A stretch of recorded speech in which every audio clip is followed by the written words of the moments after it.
My son brought his new girlfriend to dinner. She seemed perfect, maybe a little too perfect, but something felt terribly off. Under the table, my son surprisingly squeezed my hand 4 times. It was our old signal we had used for years since he was a little boy, a silent code only we understood.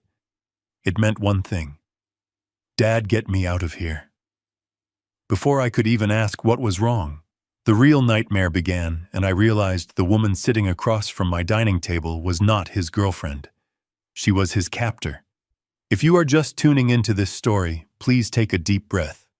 What I am about to tell you is something I never imagined could happen right under my own roof. If you are connecting with my story, please hit the like button and subscribe to the channel so you do not miss what happens next. Tell me in the comments where you are watching this video from and what time it is there right now. It makes me really happy to know which corner of the country is listening to me. I was cutting a piece of medium rare steak in the custom kitchen I had built with my own money. I had spent $200,000 upgrading this house for my son Derek. He is 38 years old now, a brilliant software engineer, but tonight he looked like a ghost. He sat across from me, staring blankly at his plate. The expensive overhead lights cast heavy dark shadows under his eyes. His skin was pale, almost translucent, and a cold sweat was soaking right through his expensive button-down shirt. Sitting next to him was Valerie. She was the new girlfriend. Valerie was perfectly polished. Her hair was flawlessly styled. Her nails were a pristine neutral tone, and her smile never seemed to leave her face. She was chatty, pouring red wine, complimenting the marble countertops, laughing at her own jokes. But Derek was silent. He had barely touched his food. He just kept blinking slowly, as if fighting to stay awake. I am 75 years old. I spent 30 years running a cybersecurity firm in Seattle, Washington. I made my living sniffing out threats, recognizing when a complex system was compromised by malicious outsiders. My gut was screaming that the man sitting in front of me, my own flesh and blood, was heavily compromised. I leaned forward to ask Derek if he was feeling all right, if maybe he had caught a bug.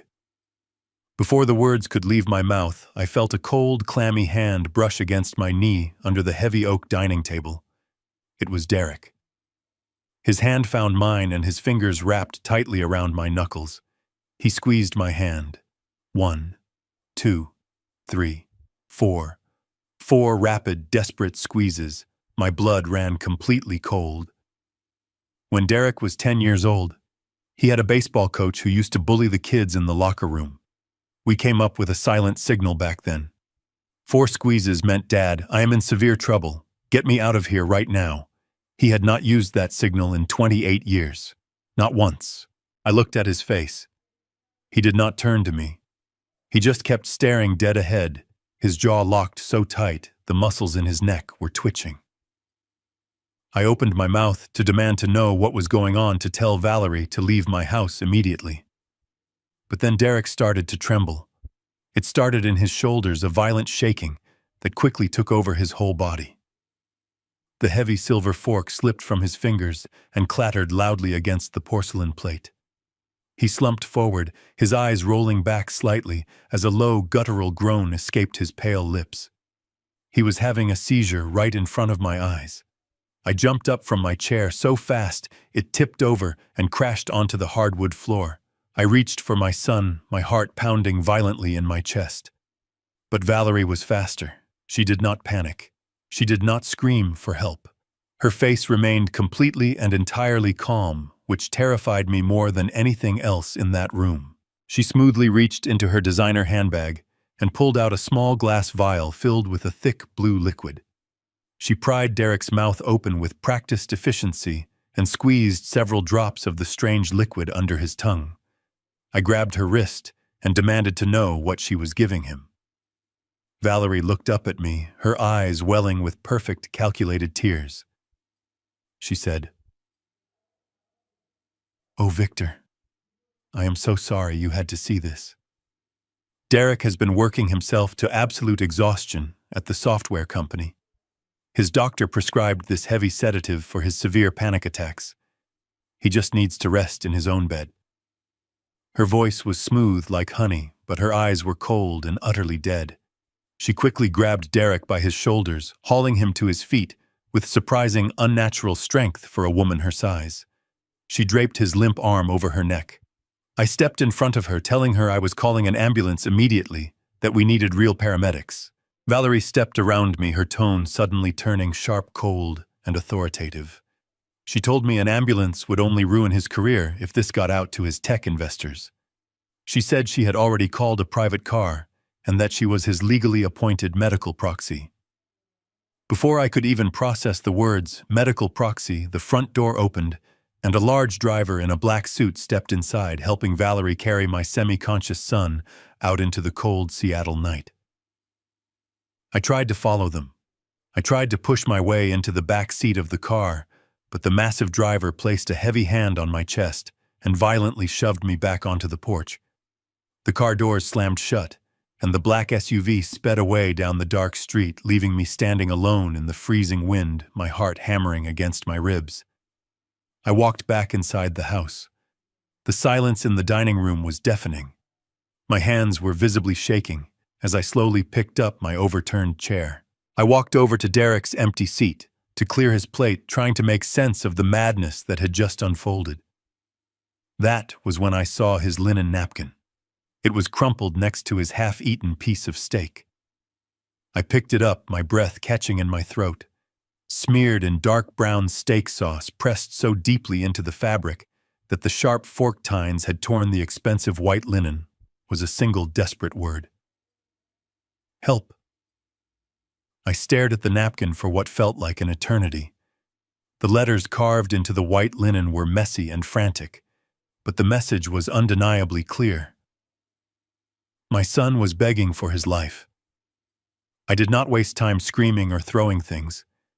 Panic is a luxury you cannot afford when dealing with a hostage situation, and my 30 years in the corporate cybersecurity industry taught me that calculated action was the only way to survive. I grabbed my heavy winter coat and walked out into the freezing night. It was 2 o'clock in the morning when I started my car. The streets of Seattle were completely empty, shrouded in a thick fog that swallowed the headlights. I drove directly toward Mercer Island, the exclusive waterfront community where Derek lived.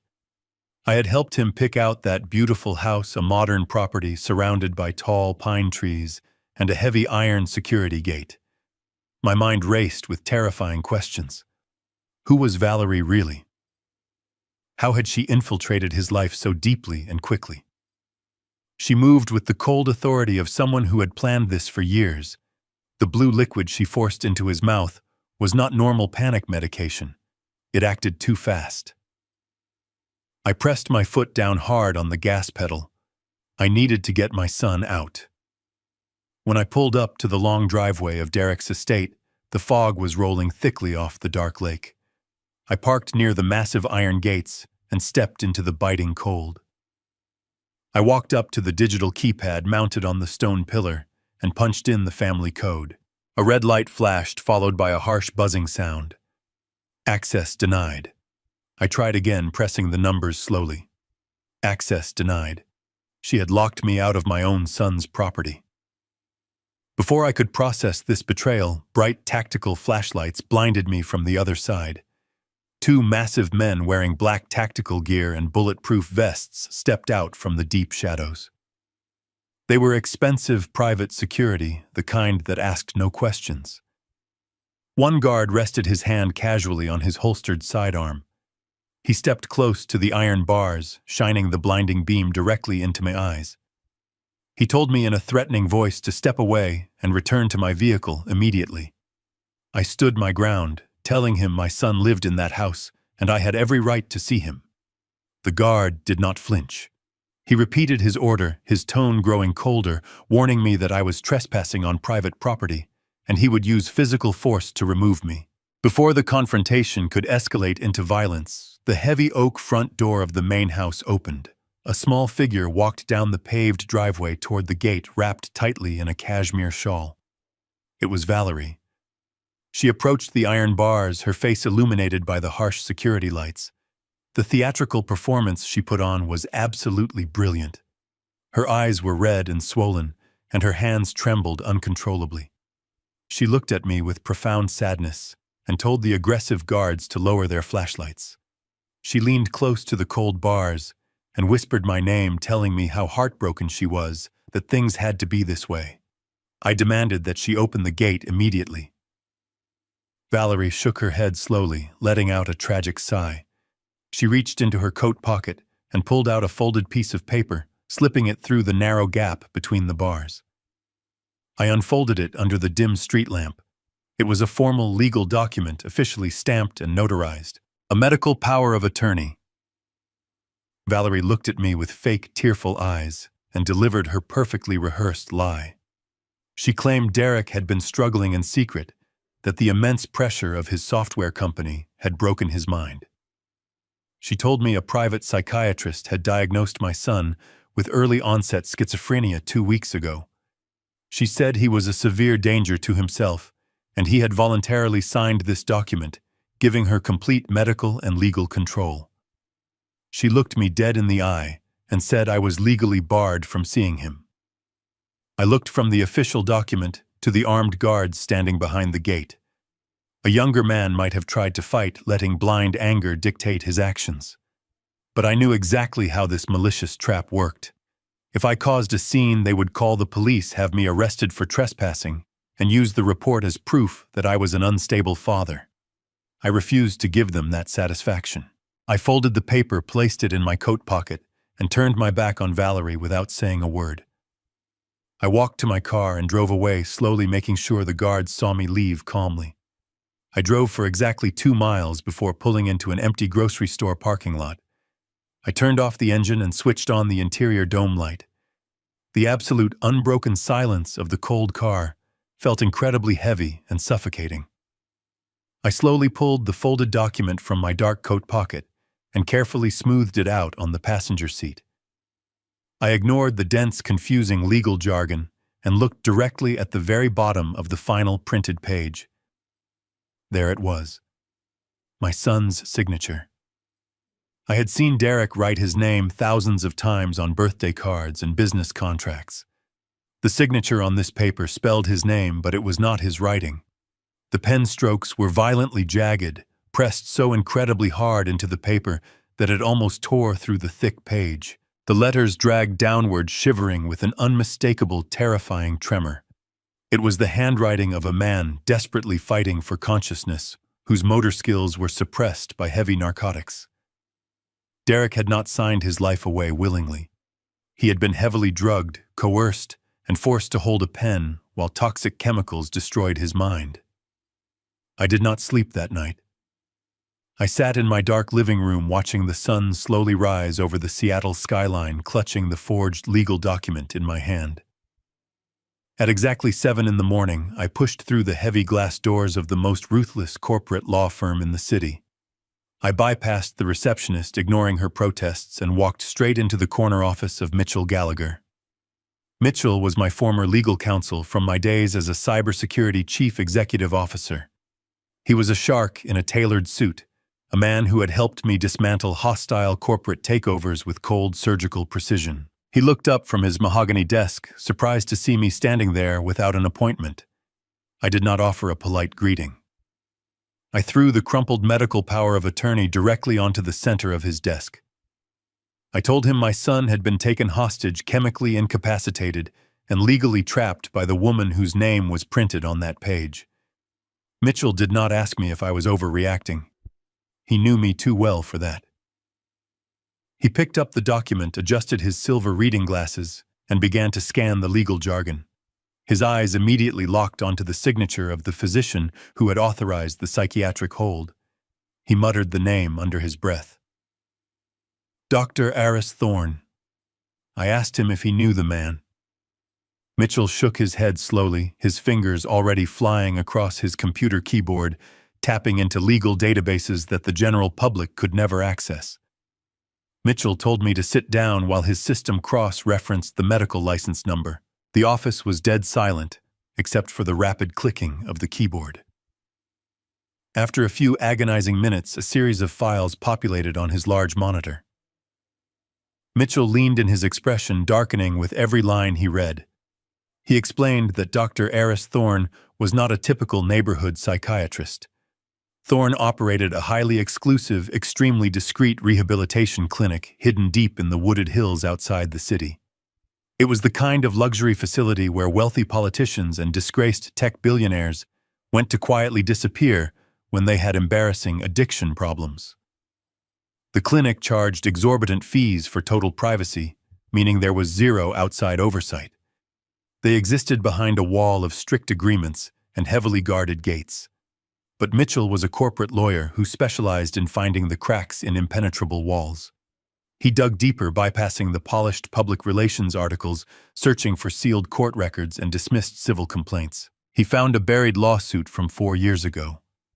A former patient and his family had tried to sue Dr. Thorne, claiming their father had been held against his will and subjected to forced chemical restraints to keep him docile while his estate was aggressively restructured. The lawsuit alleged that Thorne used a proprietary cocktail of heavy sedatives and synthetic neurotoxins to simulate severe dementia in patients who were otherwise entirely lucid.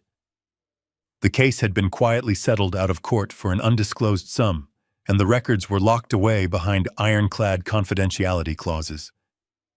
Mitchell looked at me, his sharp eyes filled with genuine concern.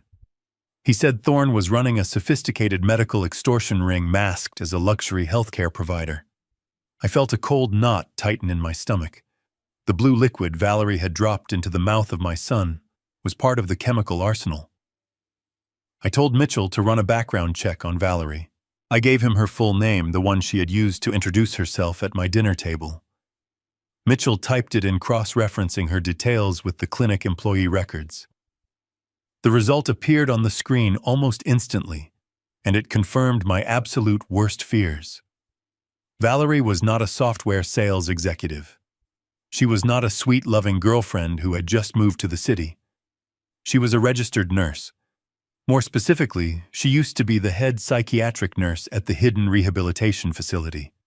She was the one who personally administered those forced chemical restraints in the lawsuit.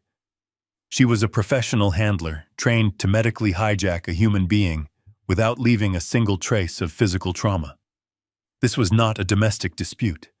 This was a highly coordinated professional medical hijacking orchestrated by experts who knew exactly how to weaponize the legal system against a vulnerable target.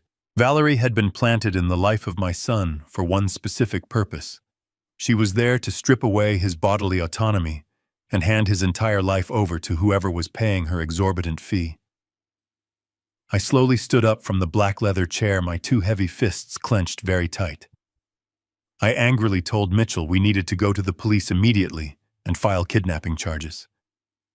Mitchell raised his hand, warning me that going to the authorities without absolute proof would trigger Valerie to move my helpless boy to an undisclosed medical facility where we would never find him. He said we needed financial leverage to fight this battle in civil court first. I told him money was absolutely not an issue. I had a massive fortune sitting in my private bank accounts ready to crush them. But right as those words left my mouth, a sharp vibration echoed through the quiet office. My phone buzzed in my coat pocket.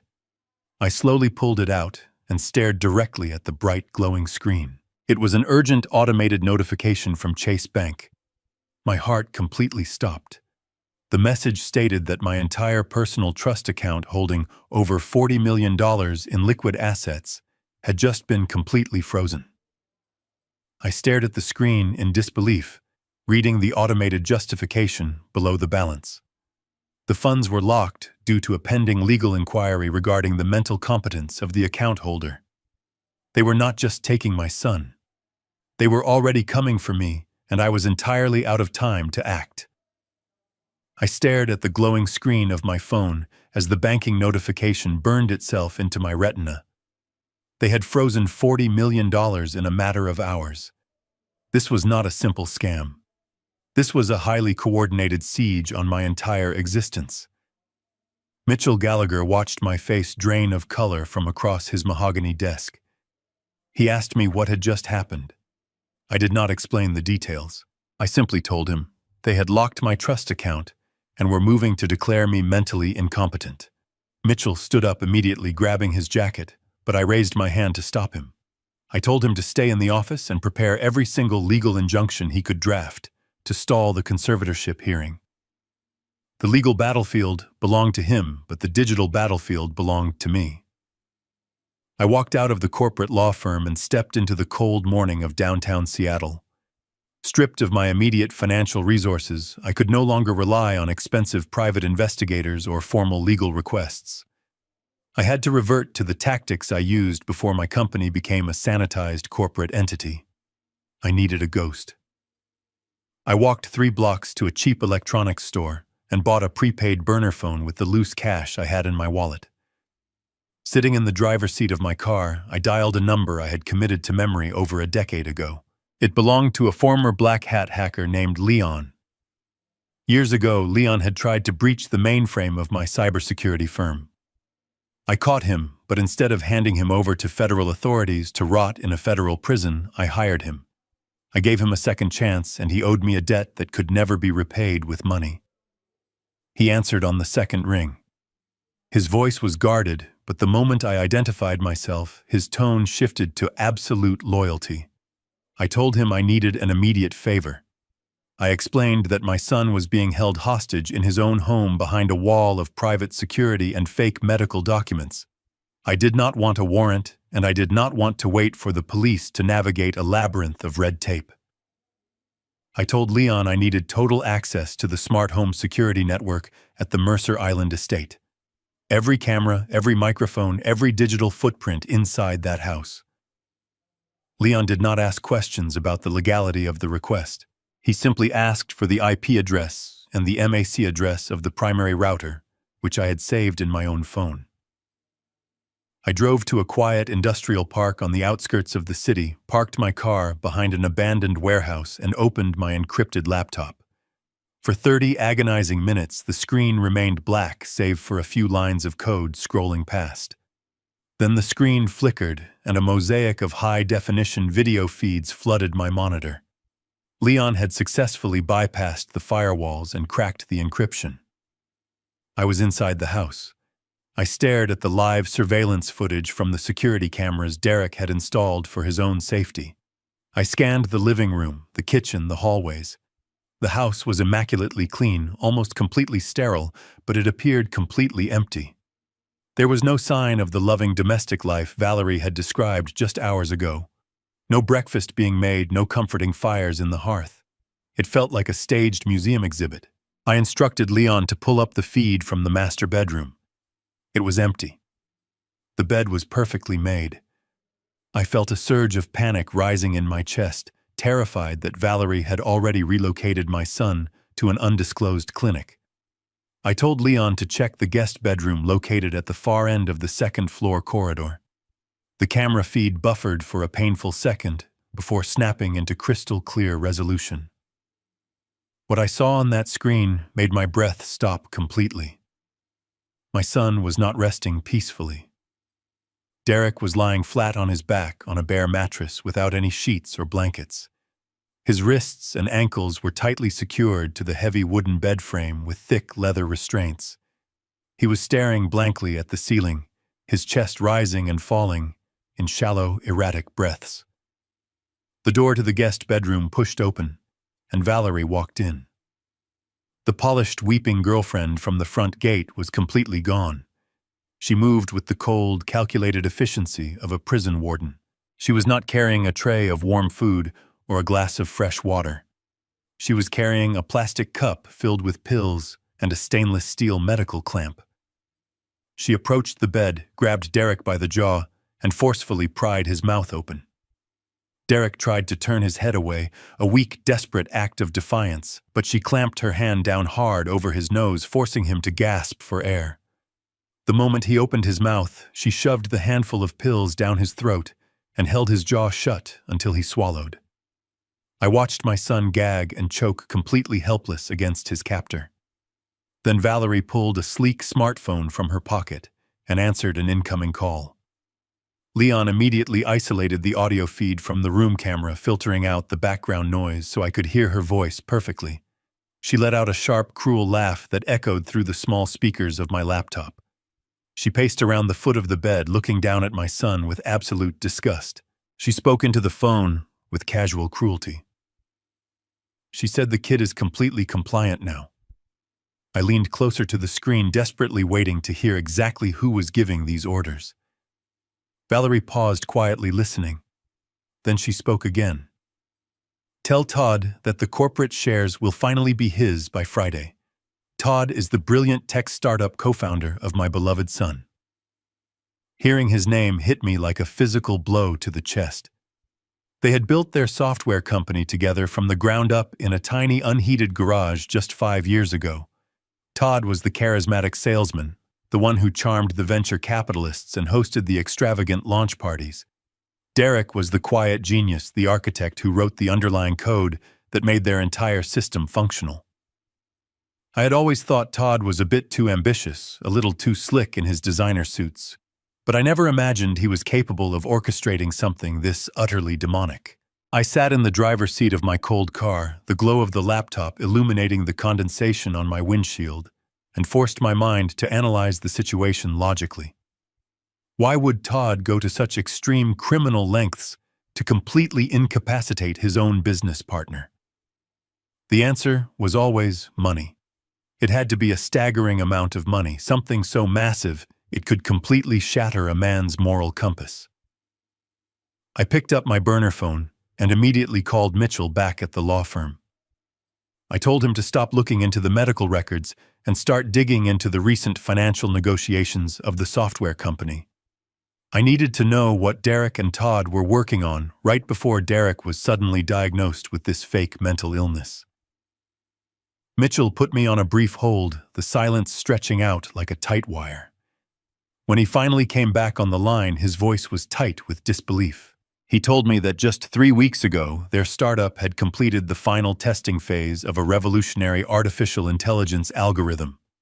It was a predictive modeling system originally designed to map complex logistical supply chains.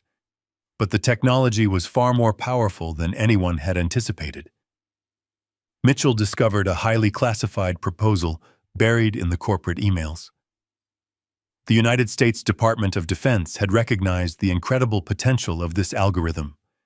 They realized that if the system could perfectly predict global supply chain disruptions, it could also be modified to predict and map the tactical movements of enemy troops in real time. The Department of Defense had offered to acquire the exclusive rights to the algorithm for a staggering $150 million. It all started to make perfect, sickening sense. Derek had a strict moral code. He had built that algorithm to help people to streamline the delivery of essential resources across the globe. When the military contractors came knocking with their blank checks and promises of defense applications, Derek absolutely refused to sell. He knew the technology could be easily weaponized, turned into an instrument of war, and he held 51% of the voting shares in the company. As long as Derek was in his right mind, the sale would never, ever go through. Todd, on the other hand, was staring at a payout of $75 million. He saw a lifetime of unimaginable wealth slipping through his fingers because of the ethical boundaries of his partner. Greed is a terrifying poison. It rots a man from the inside out, eating away at his conscience until he is capable of justifying absolute atrocities. Todd could not outvote Derek, and he could not force him to sign the contract. So he decided to completely erase Derek from the equation. Todd had sought out Valerie, venturing into the dark, unregulated corners of the black market medical industry. He hired a professional fixer who specialized in making inconvenient people quietly disappear behind closed psychiatric doors. Valerie was paid to drug my son, break his mind, and seize legal control of his medical and financial decisions through the forged power of attorney. Once she had full authority, she could legally sign the Department of Defense contract on behalf of Derek, transferring the shares and securing the massive payout for Todd. But Todd was a cunning adversary. He knew that I was not a foolish old man. He knew my background in corporate security, and he knew I possessed the immense financial resources to immediately hire the best legal team in the country to challenge the sudden medical proxy. He knew that if I had access to my $40 million trust fund, I would obliterate Valerie in court before Friday. That was exactly why my bank accounts were frozen. I closed my eyes as the terrifying scope of Todd's master plan finally locked into place. The automated notification from the bank mentioned a pending legal inquiry regarding my mental competence. Todd had not just filed fake medical reports against my son. He had weaponized the legal system against me as well. He likely used the same corrupt Dr. Aris Thorne to file a formal complaint with Adult Protective Services claiming that I was suffering from severe sudden onset dementia and paranoid delusions. By legally questioning my sanity, they triggered an automatic freeze on all my financial assets until a judge could review the case. They had successfully severed my access to my money, leaving me completely powerless to intervene. But the horror did not stop there. I stared at the laptop screen, watching Valerie gently stroke the hair of my captive, drugged son, and a chilling realization washed over me. Todd was not just trying to stall me. The conservatorship hearing for my frozen accounts was not merely a temporary measure to keep me busy while he finalized the sale of the company. If the judge ruled that I was genuinely incompetent to manage my own affairs, I would become a ward of the state. Todd was positioning himself to be the sole benefactor and guardian of our entire family estate. He was plotting to establish permanent legal conservatorship over me. He intended to lock both a father and his son in psychiatric wards for the rest of our natural lives, burying us alive in heavily medicated silence while he freely spent every single dollar of our family fortune. If they wanted me to be a senile, defenseless old man, I decided I would give them a masterclass in dementia. I closed my laptop and took a deep breath. My previous fear completely evaporated, replaced by a cold fury. Todd thought he had checkmated me by freezing my assets and questioning my sanity. He assumed I would panic, hire cheap lawyers, and fight a desperate battle in family court. He severely underestimated the lengths a father will go to save his only child. Fighting them from the outside would be a slow legal process, and Derek did not have time. I needed to get inside their system. I needed to infiltrate the medical network they were using. I needed to walk directly into their trap. I drove away from the warehouse and headed straight to my secondary garage. Inside was my absolute pride and joy. It was a pristine vintage Porsche. I had spent countless weekends rebuilding its engine. It was a beautiful machine, but today it was going to be a weapon. I slid into the driver's seat, started the engine, and backed out. I drove toward the commercial district where Todd had his headquarters. The streets were lined with expensive glass buildings, manicured trees, and heavy brick mailboxes. I circled the block twice, waiting for the perfect moment. I needed witnesses without injuring bystanders. I waited until the sidewalk was mostly clear, and office workers stood near the large lobby windows. I gripped the smooth wooden steering wheel, braced myself against the seat, and deliberately jerked the car to the right. The heavy vintage car jumped the curb with a violent crunch. I slammed my foot on the brake just enough to reduce the speed, allowing the Porsche to plow directly into a massive brick mailbox, standing right outside the building of Todd's office. The impact was jarring. The airbags did not deploy in a car that old, so my head snapped forward, hitting the steering wheel, just hard enough to split my lip and daze me. The beautiful hood of the car crumpled like cheap tin, and a thick cloud of white steam hissed from the shattered radiator. Immediately, people rushed out of the nearby buildings. I heard shouts and the rapid dialing of cell phones. I slumped back into my seat, smearing the small amount of blood from my lip across my forehead to make it look worse than it actually was. I began to practice my performance. When the loud sirens approached and the paramedics finally yanked open my crushed car door, I did not act like the sharp, commanding executive I had been my entire life. I let my eyes glaze over completely. I let my jaw go slack. A young paramedic shined a bright penlight into my eyes and asked me for my name. I stared right through him, my hands trembling violently. I began to ramble in a breathless, terrified voice. I told him I was late for a board meeting that had taken place 20 years ago. I kept asking where my late wife was, demanding they find her because she was waiting for me with the groceries. The paramedic spoke gently to me, placing a thick cervical collar around my neck, exchanging a worried glance with his partner. They carefully pulled me from the wreckage and laid me flat on a stiff backboard. As they wheeled me toward the waiting ambulance, a police officer asked the paramedic where they were taking me. This was the most crucial moment of my entire plan. I grabbed the sleeve of the paramedic, my grip weak and desperate. I sobbed out a specific request, a detail I had meticulously researched. I begged them to take me to the private hospital located on the north side of the city. I told them my regular doctor was there, Dr. Eris Thorne. I repeated his name over and over in a frantic, confused loop, weeping that he was the only doctor my wife trusted. In medical emergencies involving the elderly and confused, paramedics will often accommodate a specific hospital request if the facility is fully equipped and the patient insists upon a known physician.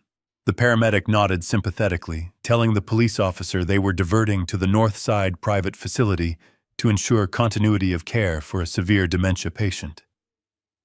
They loaded me into the back of the ambulance, the heavy doors slamming shut behind me. The ride was loud and chaotic, but inside my mind, everything was dead silent and perfectly clear. I had successfully bypassed the gatekeepers. I was being delivered directly to the doorstep of the enemy. When we arrived at the hospital, the emergency room staff rushed me through the pristine white corridors. Because I had named Dr. Thorne, and because my name matched the recent psychiatric complaints filed in the system, I was not placed in a standard holding room. I was quickly wheeled up to the high-security psychiatric observation ward. Nurses stripped me of my clothes, dressed me in a thin hospital gown, and firmly strapped my wrists and ankles to the metal bed rails. The leather restraints bit into my skin, mirroring the exact nightmare my son was enduring. I did not fight them. I let my head loll to the side, maintaining the illusion of a completely broken, medicated mind. I was a helpless old man lost in the fog of a shattered reality. The heavy door to my private room clicked shut, leaving me in the dim, quiet light. I waited in absolute stillness. Less than an hour later, the heavy door swung open again. I kept my eyes closed, my breathing shallow and erratic. 2 sets of footsteps approached the side of my bed. I recognized the expensive leather shoes immediately. It was Todd, accompanied by the clinical presence of Dr. Thorne. They stood directly over me, unaware that I was listening. Todd whispered about how easy it was to neutralize the old man. His voice was dripping with arrogant satisfaction that made my blood boil beneath my thin hospital gown. I kept my eyes shut and allowed my breathing to remain shallow and irregular. Todd chuckled softly, a sound so cold and devoid of human empathy, it sent a shiver down my spine. Dr. Thorne responded with a murmur, confirming the heavy sedatives they ordered for me were being prepared. He assured Todd I would be kept in a permanent state of confusion, removing me from any legal or financial proceedings. Moments later, the heavy door clicked open again. Dr. Thorne excused himself to check on his other patients, leaving Todd alone in the room. Or so I thought. I heard the unmistakable click of designer heels against the sterile floor. It was Valerie. She must have arrived shortly after I was admitted, eager to see the completion of their puzzle. She walked up to the side of my bed and let out a dramatic sigh. She told Todd seeing me strapped to the metal rails was the most beautiful thing she had seen all week. What neither of them knew was that the small beige device tucked behind my right ear was not a standard medical hearing aid. During my tenure as the chief executive officer of a cybersecurity firm, I handled highly sensitive corporate espionage cases. I commissioned a custom piece of hardware for my own personal security. It was a military-grade voice-activated digital recording device capable of capturing crystal-clear audio and transmitting it directly to a secure cloud server managed by my hacker associate, Leon. Every single word they were whispering over my supposed deathbed was being meticulously documented, time-stamped, and saved as irrefutable digital evidence. Todd stepped closer to my bed, the scent of his expensive cologne wafting over me. He praised Valerie for her flawless execution of the plan thus far. He said the board of directors was already terrified by the sudden mental collapse of both the founder and his father. He explained the investors were begging him to take executive control to stabilize the crashing stock prices. But to finalize the sale to the Department of Defense, he still needed my son to physically sign the corporate transfer papers. Valerie scoffed quietly, asking how they were supposed to get a heavily drugged catatonic man to sign a massive stack of complicated legal documents without raising suspicion. Todd's tone turned incredibly dark and serious. He leaned over my bed so close I could feel his breath against my cheek. He laid out the final phase of his master plan with chilling precision. He told Valerie they were going to bring Derek to this hospital room tomorrow morning. The official cover story for the hospital staff and the media would be a tragic family emergency. They would claim that Derek, despite his severe psychiatric struggles, was being brought in to say a final heartbreaking goodbye to his dying father, who had just suffered a massive stroke. Todd explained that the overwhelming emotional distress of seeing me in this vegetative state would perfectly explain Derek's erratic behavior and physical weakness to anyone who saw them in the hallways. Valerie hummed in agreement, noting the hospital staff was already paid generously to look the other way when Dr. Thorne's VIP patients were involved. Todd instructed her to withhold my son's sedatives just enough so that he could hold a pen and vaguely understand the commands he was given. They would place the corporate transfer documents on the tray table right next to my bed. Todd said he would physically guide Derek's hand if he had to. He did not care how messy the signature looked as long as the ink hit the paper. The moment those documents were signed, Todd would possess total legal control over the $150 million artificial intelligence algorithm. I lay perfectly still, my mind racing. I had the confession. I had the motive. I had the evidence being silently beamed to Leon. I thought this was the absolute peak of their cruelty. I thought their ultimate goal was merely financial theft and my permanent institutionalization. I was horribly wrong. Valerie asked Todd what they were supposed to do with Derek after the papers were signed.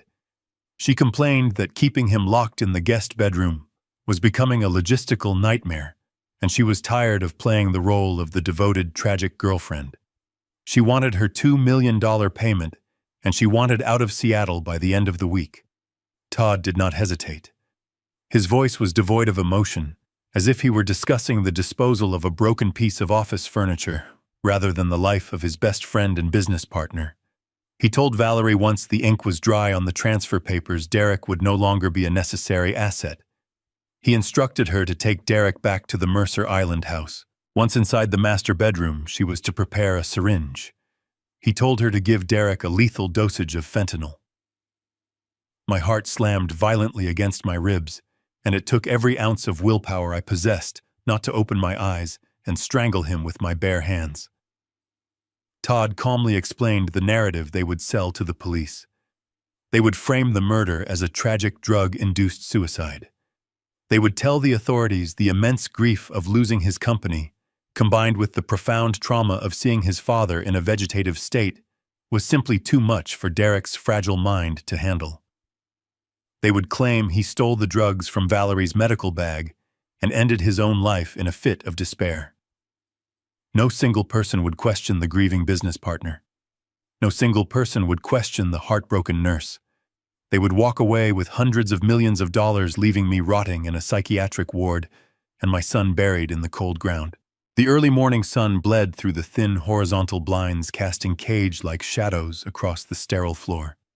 I spent the night locked in hypervigilance, listening to the rhythmic beeping of the heart monitor next to my bed. Whenever a nurse checked on me, I maintained the vacant stare of a broken man. But beneath the blanket, my muscles coiled tight, ready for the nightmare walking through my door. At 10 o'clock, the heavy door swung open. The noise from the hallway was cut off as it shut. I kept my eyes half open, letting my gaze drift toward the ceiling tiles.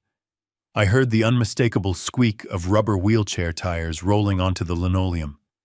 Valerie pushed the chair to the right side of my bed and locked the wheels. I did not turn my head, but from my peripheral vision, I saw him. My heart shattered.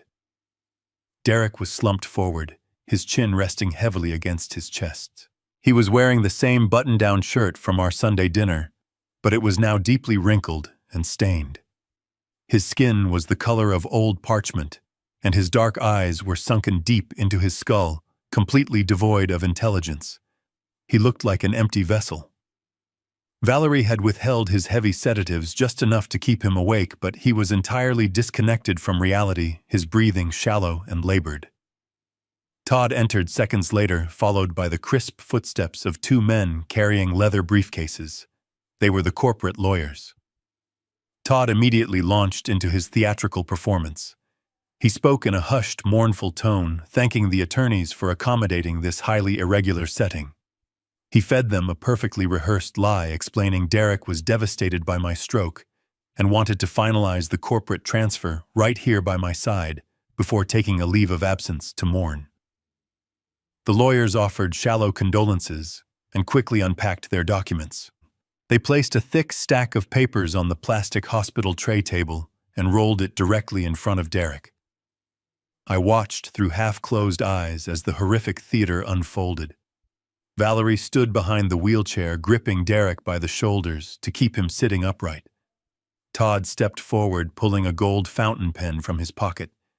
He spoke to my son with a sickeningly sweet voice, treating him like a confused child.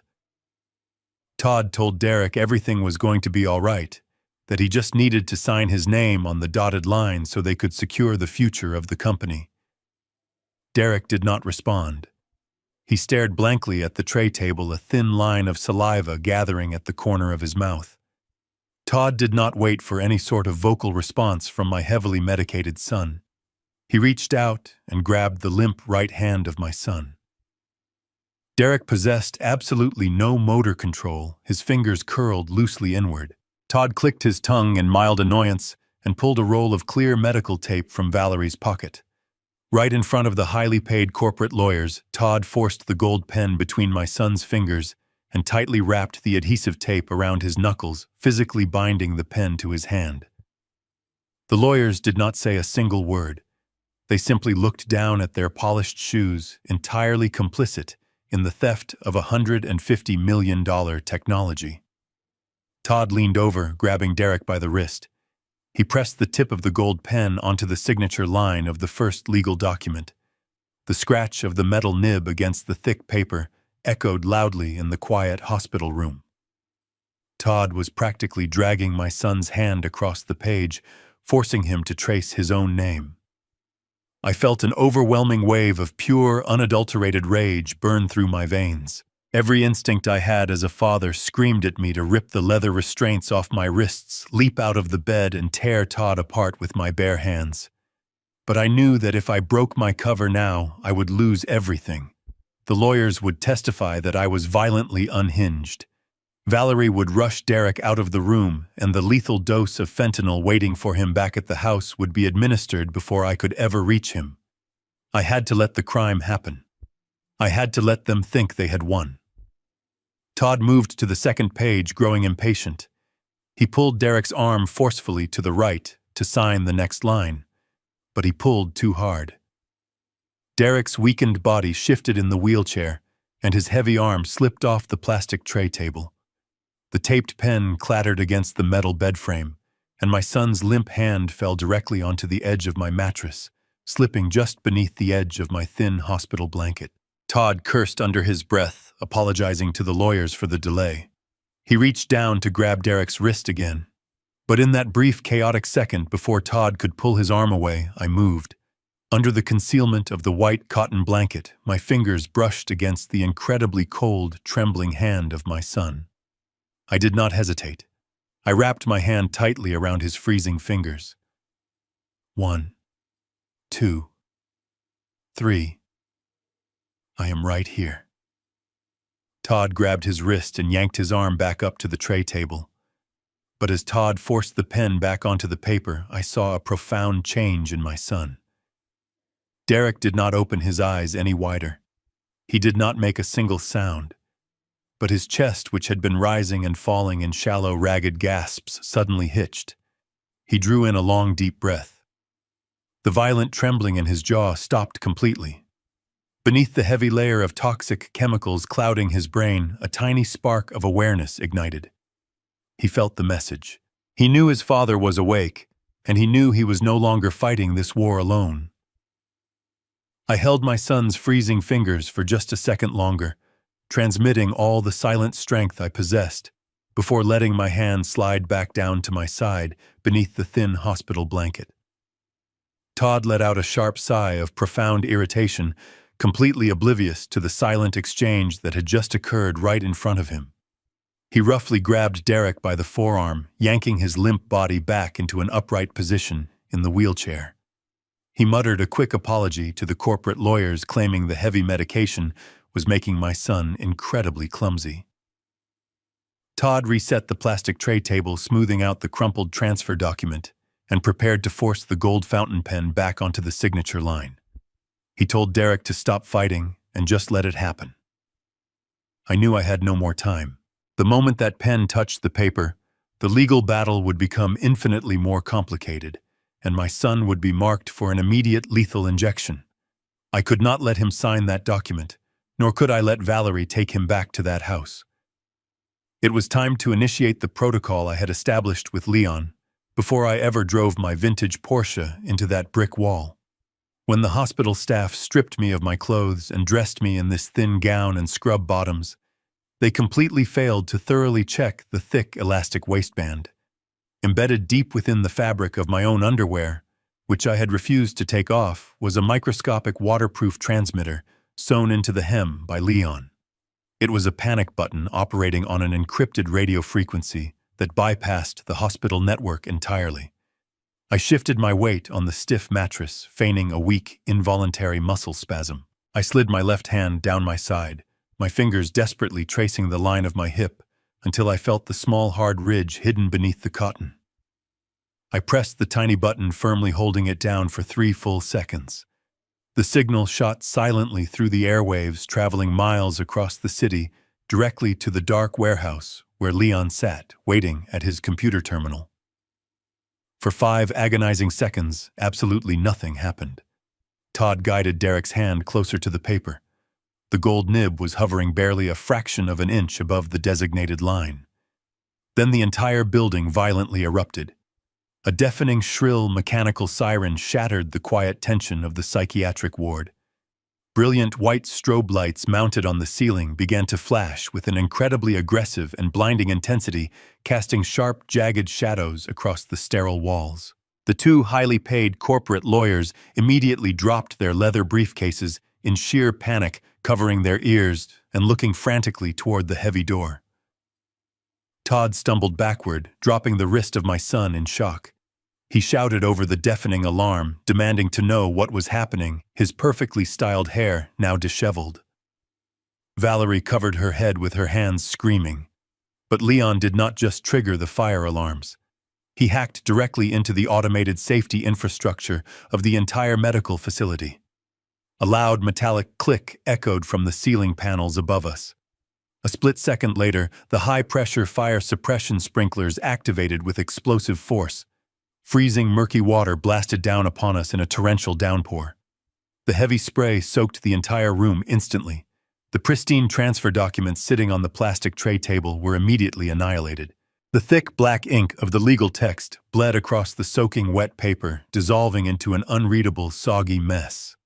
Todd lunged forward with a desperate cry, throwing his expensive suit jacket over the tray table in a frantic attempt to save the $150 million contracts, but it was completely useless.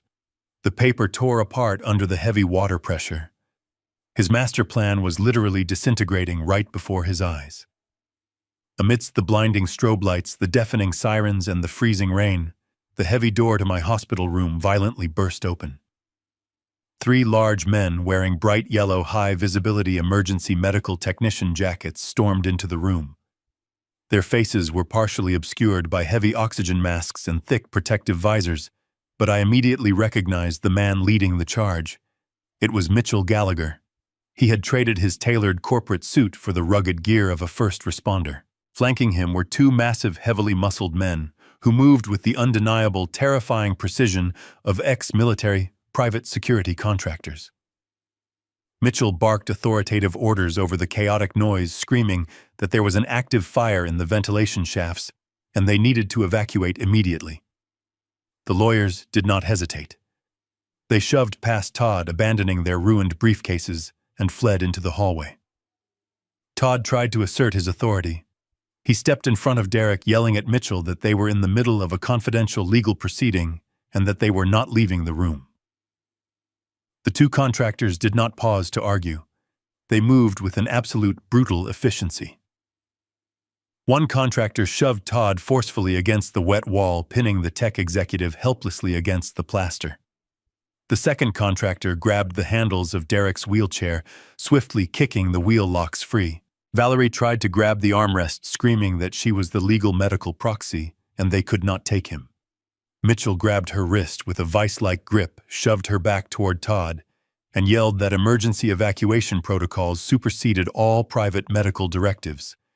He looked at me lying completely still on the soaked bed and gave me a single imperceptible nod. It was the confirmation I needed. The contractors spun the wheelchair around, rushing my bewildered, soaking wet son out into the flashing, screaming chaos of the hospital corridor. Before Todd or Valerie could even regain their balance, the fake medical team pushed Derek straight toward the restricted service elevators, completely vanishing behind the closing metal doors, stealing my son right out from under their noses. As the elevator doors slid shut, sealing my son away, I knew my window for escape was closing. The freezing water from the sprinklers continued to blast down, flooding the sterile hospital room and creating pandemonium. Todd was pinned against the wet wall by the sheer force of his own panic and the shock of the sudden extraction. Valerie was screaming hysterically at the empty hallway, demanding the nurses call the police.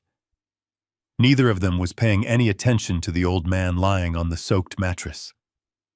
I reached down and swiftly unbuckled the leather restraints binding my wrists and ankles. I dropped the dementia act instantly.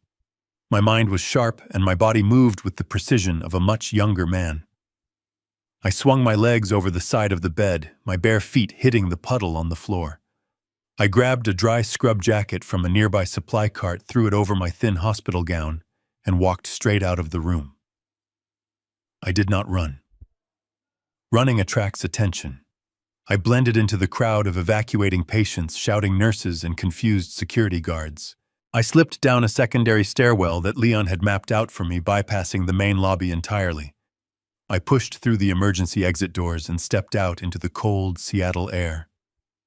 A black utility van was idling in the dark alleyway behind the hospital kitchens. The side door slid open, revealing Mitchell sitting inside with his laptop glowing in the dim light. I climbed in, soaked and shivering, but I had never felt more alive. Mitchell handed me a dry towel and clean clothes as the van sped away from the flashing lights of the medical center. He told me the contractors had successfully secured Derek and were already en route to our extraction point. We drove for 45 minutes, leaving the city limits behind, winding our way up a remote mountain road until we reached a heavily fortified, off-the-grid cabin. It was an old safe house I had purchased decades ago during a corporate espionage case devoid of smart technology, internet connections, or digital footprints. When we arrived, the contractors had already moved Derek into the main bedroom. He was lying on a thick mattress, shivering violently beneath heavy wool blankets. The real nightmare was just beginning. The heavy sedatives and chemicals Valerie had been pumping into his veins for weeks were finally beginning to wear off, and his central nervous system was going into a state of shock. For the next 48 hours, I did not sleep, and I did not leave his side. The withdrawal was brutal, violent, and merciless. Derek tossed and turned in pure agony, his body slick with a sweat. He vomited until his stomach was empty, dry, heaving until he could barely breathe. I sat on the edge of the bed, holding a plastic basin for him, wiping his burning forehead with a damp cloth. At his lowest points, the psychological terror of the drugs took hold. He hallucinated, screaming into the dark room, begging Valerie not to hurt him anymore, pleading with Todd to let him go. Every scream felt like a knife twisting into my heart. I grabbed his thrashing shoulders, pinning him to the mattress so he would not injure himself. And I spoke to him in a low, steady voice. I told him he was safe. I told him his father was there, and I would never let them touch him again. By the second night, the seizures began. His body locked up, his back arching off the mattress as tremors racked his muscles. Mitchell stood in the doorway, his face pale with worry, asking if we needed to risk calling an ambulance. I refused. I knew that taking him to a hospital would put him back on the digital grid, exposing him to Todd and Dr. Thorne before we had the evidence we needed to destroy them. I held my son down with my strength, cradling his head to protect his skull from the headboard, whispering our old childhood codes into his ear. I squeezed his hand over and over. 1, 2, 3, 4. I absorbed his pain, promising to return every ounce of this suffering back to the monsters who had inflicted it upon him. Finally, as the sun began to rise on the third morning, the shaking subsided. The fever broke. Derek opened his eyes, and for the first time in weeks, the hollow emptiness was gone. He looked up at me, his breathing weak but steady, and a tear rolled down his pale cheek. With Derek stable, Mitchell brought in a trusted contact. He was an independent forensic toxicologist who owed Mitchell a favor. The doctor arrived with a medical case moving quietly. He drew several vials of blood from the veins in the arm of my son and set up a centrifuge right on the kitchen table. The cabin was dead silent as we waited for the analysis to complete. I sat next to Derek, feeding him sips of water, praying that the worst of the damage was over. 2 hours later, the toxicologist walked into the bedroom, his face drawn and grim. He held a report in his hand. He looked directly at me and stated that what he found was unprecedented. The cocktail Valerie had been administering was not just a mix of industrial tranquilizers and sedatives. The toxicologist pointed to a compound isolated in the blood work. He explained that it was a rare illegal neurotoxin. It was designed to degrade the neural pathways, perfectly mimicking the symptoms of degenerative brain disease. If Derek had taken those pills for even one more week, his brain function would have been destroyed. This was not just a case of medical abuse or chemical restraint. Todd and Valerie had not just planned to steal his company. They had been administering a lethal poison. It was cold, calculated, premeditated, attempted murder. The toxicologist packed up his medical equipment in silence. The gravity of his revelation hung in the air like a thick, suffocating fog. I thanked the doctor, and Mitchell escorted him out into the night. I walked back into the bedroom and looked at my son. Derek was finally sleeping peacefully, his breathing deep and rhythmic, untainted by the chemical poisons that had ravaged his body for so many weeks. The violent tremors had stopped, and for the first time he looked like my boy again. I pulled the heavy wool blanket up to his shoulders and turned off the bedside lamp. The medical crisis was over. Now it was time for the financial execution. I walked out to the kitchen table, poured myself a cup of coffee, and opened my encrypted laptop. I had the physical evidence of their medical crimes, but to destroy Todd in a court of law, I needed to follow the money. I needed the undeniable paper trail that connected the wealthy tech executive to the black market nurse. I opened a secure communication channel to Leon. He had been monitoring the digital fallout from our hospital extraction and was waiting for my next command. I told him I needed to map Todd's personal financial network, looking for dark web transactions and offshore shell companies. I gave Leon the exact date when Valerie first appeared in the life of my son, assuming that was when the initial deposit was made. The screen turned black, filling with lines of green code as Leon bypassed the banking firewalls and dove directly into the cryptocurrency exchanges Todd favored. It took Leon 3 hours to unravel the web of digital wallets Todd had used to hide his tracks. Todd was arrogant, but he was not a professional criminal. He had used automated coin mixers to scramble the funds, hoping to break the chain of custody. But Leon was a ghost who wrote the very algorithms Todd was trying to hide behind. Just past midnight, Leon hit the jackpot. He sent an encrypted file to my desktop. I opened it and stared at the digital ledger. There it was, laid out in black and white. 3 weeks before Derek was diagnosed with the fake disorder, Todd had liquidated a significant portion of his stock options. He converted the funds into a cryptocurrency and transferred it to an offshore account registered to a shell company in the Cayman Islands. Leon Cross referenced the corporate officers of that shell company. The sole proprietor was Valerie. The total amount transferred was exactly $2 million. It was a perfectly documented murder for hire payment. But I knew Todd well enough to know he would not risk a $2 million investment without guaranteeing his $150 million return. I messaged Leon again, instructing him to breach the secure corporate servers of the software company. I told him to pull every deleted email draft and communication between Todd and the Department of Defense officers. Leon warned me that hacking into a server communicating with military contractors was dangerous and could trigger a cybersecurity response. I told him I did not care about the alarms anymore. I needed the smoking gun. 10 minutes later, a folder of restored communications downloaded onto my screen. I began reading through the email threads between Todd and the government liaisons. Todd had been secretly negotiating the sale of the algorithm for months behind the back of my son. But the most damning piece of evidence was an attachment buried in an email sent 2 days before our Sunday dinner. It was a draft of the asset transfer agreement sent to the military lawyers for a review. I zoomed in on the signature page of the digital document. My blood turned to ice. The document bore the signature of my son authorizing the sale of his 51% stake in the company. But Derek had refused to sell. He had never signed that document. I compared the digital signature on the military contract to the jagged signature on the fake medical power of attorney I still carried in my coat pocket. They were different.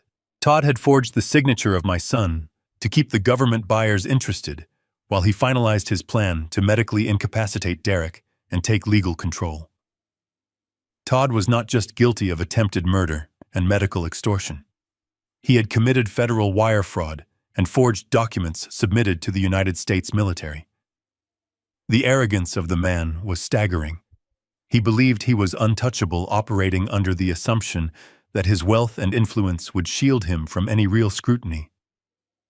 I downloaded every file, ledger, and email onto 3 encrypted flash drives, securing the destruction of his empire. Just as I pulled the final flash drive from my computer, the heavy door of the cabin opened. Mitchell walked in from the cold, his cell phone pressed to his ear. He looked exhausted, but his eyes were sharp. He ended the call and walked over to the kitchen table, looking down at the glowing screen of my laptop. He took a deep breath and delivered the final piece of the puzzle. Mitchell informed me that his contacts at the county courthouse had just intercepted a legal filing. Todd had submitted an emergency petition to a judge in the city. He was claiming that Derek had been kidnapped from the psychiatric hospital by unknown assailants and was now legally missing and presumed in grave danger. Todd was using the chaos we created to his advantage. He had scheduled an emergency court hearing for tomorrow morning. He was demanding that the judge declare Derek legally incapacitated and missing, granting Todd full and total executive control of the software company to finalize the government sale and save the business from collapsing. Todd believed his brilliant plan had worked. He truly thought he had outsmarted us all. He thought he had finally won this very dark game. I listened to Mitchell explain the emergency petition. Todd was using the legal system to cement his theft before anyone asked questions about the hospital chaos. He had petitioned a specific judge known for fast-tracking corporate disputes. Mitchell paced across the worn wooden floor, outlining defensive strategies we could employ to pause the hearing. But I raised my hand and stopped him mid-sentence. I told Mitchell we were not going to play defense. We were not going to file for a continuance, and we were not going to seek a private settlement. I looked my lawyer directly in the eyes and established the absolute rules of engagement. I told him we were going to walk right into that courtroom and let Todd present his fabricated story under oath, and then we were going to publicly slaughter them. We would present the forged military documents, the crypto ledgers, and the toxicologist report in open court. We were going to trap them in a perjury cage so tight They would never see the outside of a prison. Mitchell nodded slowly, a predatory smile creeping across his face as he realized the sheer scale of the retaliation I was planning. He immediately began drafting our counterfilings, organizing the encrypted flash drives into a lethal sequence of evidence. I left him to his work. The sun was just beginning to peek over the distant tree line, casting a cold light through the cabin windows. The time for hiding was officially over. I drove the utility van into a nearby suburban town, waiting for an exclusive luxury menswear boutique to open. When the owner unlocked the entrance, I walked in and purchased a brand new bespoke charcoal gray suit. I did not care about the exorbitant price tag. I needed armor. I needed to shed the image of the helpless old man in the soaked hospital gown. I needed Todd and Valerie to look at me and instantly recognize the ruthless corporate executive they had foolishly tried to bury. I paired the suit with a crisp white shirt and a solid black tie, making sure every single detail was impeccably sharp. I was preparing for a war of attrition, and my appearance was the first weapon I would deploy. I returned to the safe house just as the morning light fully illuminated the surrounding forest. I carried a second garment bag into the bedroom, where my son was slowly waking up. Derek was sitting on the edge of the mattress, drinking a glass of water. He looked incredibly fragile, his cheekbones sharp, and his skin still pale, but his eyes were focused. The toxic fog had completely lifted from his mind. I unzipped the garment bag and laid out a tailored navy blue suit I had purchased for him. I told him today was the day we took his life back. Derek nodded silently, but his hands were still shaking slightly from the lingering weakness of the brutal withdrawal. I did not rush him. I stepped forward and helped my grown son get dressed, just as I had done when he was a little boy preparing for school. I guided his arms into the sleeves of the crisp shirt, carefully buttoning the cuffs around his thin wrists. I tied his necktie for him, adjusting the knot until it sat perfectly against his collar. As I smoothed the fabric of his jacket over his shoulders, he looked at his reflection in the small bedroom mirror. He took a deep, shuddering breath, standing taller, finding his strength in the reflection of the man he was supposed to be. We walked out into the main living area of the cabin, completely transformed. Mitchell looked up from his glowing laptop screen and whistled in approval. We gathered around the small wooden kitchen table for one final review of our execution strategy. I made sure every piece of the puzzle was perfectly locked into place. The independent toxicologist was on standby, ready to testify to the attempted chemical murder. The former military security contractors were positioned near the courthouse to ensure Valerie did not attempt a desperate escape when the truth dropped. Leon had successfully forwarded the digital evidence packets to Mitchell's secure server, ready to be displayed on the large monitors inside the courtroom. Everything was meticulously arranged. We were not just going to win a legal dispute. We were going to orchestrate a devastating, unavoidable public reckoning. The air in the room was thick with anticipation. We packed up the encrypted drives and the thick paper files, securing them in Mitchell's heavy leather briefcase. It was time to leave the sanctuary of the mountains and drive back down into the belly of the beast. We loaded into the back of the unmarked utility van for the drive to the city courthouse. The journey was silent, each of us lost in our own thoughts of the impending confrontation. As we merged onto the main highway, my old cell phone vibrated in my jacket pocket. It was the phone I had left entirely silent since the night I crashed my car into the brick mailbox. I pulled it out and looked at the bright screen. It was a text message from Todd. He believed I was still strapped to a bed in the psychiatric ward, heavily medicated and completely unaware of my surroundings. He thought he was texting a ghost, taunting a man who could not defend himself. The message was dripping with sickening arrogance. He wrote, "Rest easy, old man.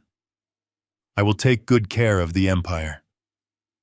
I stared at the glowing digital words, feeling a profound sense of absolute calm wash over my body. I did not block the number. I did not type out a long, angry response.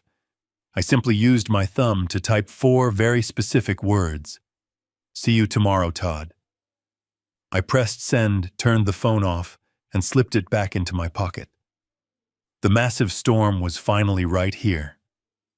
We arrived at the downtown courthouse just before 9 in the morning.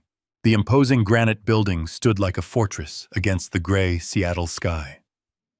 Mitchell parked the unmarked utility van in a restricted loading zone, flashing a familiar badge to the security guard to ensure our discreet entry through the underground garage. We took the service elevator up to the 4th floor, avoiding the main lobby where reporters might be lurking. We stood in the cold, quiet, marble-lined corridor just outside of courtroom 4. I placed a reassuring hand on the shoulder of my son.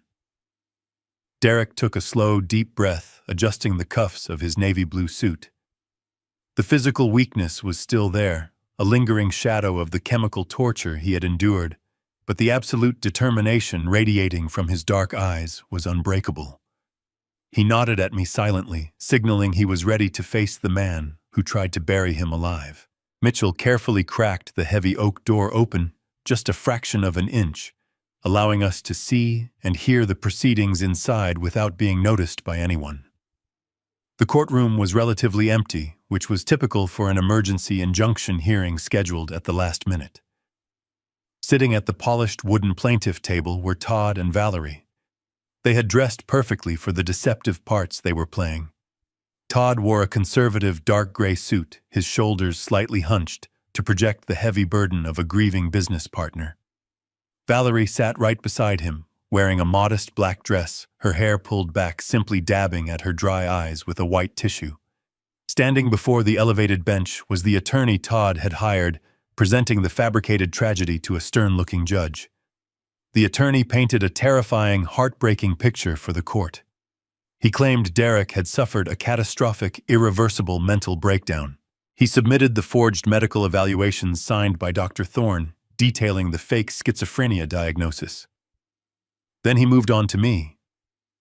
He formally informed the judge that I, the only living relative, had suffered a massive, debilitating stroke and was currently lying in a vegetative state in a psychiatric ward, completely incapable of managing my affairs or stepping in to help my son. Todd stood up from the plaintiff table respectfully, asking the judge for permission to speak directly. The judge granted it immediately. Todd placed his hands flat on the polished wood, his voice trembling with perfectly rehearsed emotion. He told the judge that his heart was completely broken for his best friend, but the software company they had built together was currently in severe jeopardy. He explained that a critical time-sensitive military contract was pending, and without an authorized executive to sign the final documents, the business would completely collapse, leaving hundreds of innocent employees without jobs. He lied under oath with a sickening grace that made my stomach turn. He begged the court to grant him immediate unilateral executive control over the corporate shares of my son, framing it as a desperate measure to protect the financial legacy of a man who was no longer capable of protecting himself. He added a sinister twist, stating that Derek had been violently abducted from the hospital the previous day by unknown individuals, and that gaining control of the corporate assets was the necessary way to fund a private investigation to find his missing friend. The judge listened carefully to every word, his expression entirely solemn. He adjusted his silver reading glasses and slowly flipped through the thick stack of fraudulent documents Todd had provided. To a judge unaware of the massive criminal conspiracy, the tragic narrative made absolute logical sense. The medical records appeared entirely legitimate and properly notarized.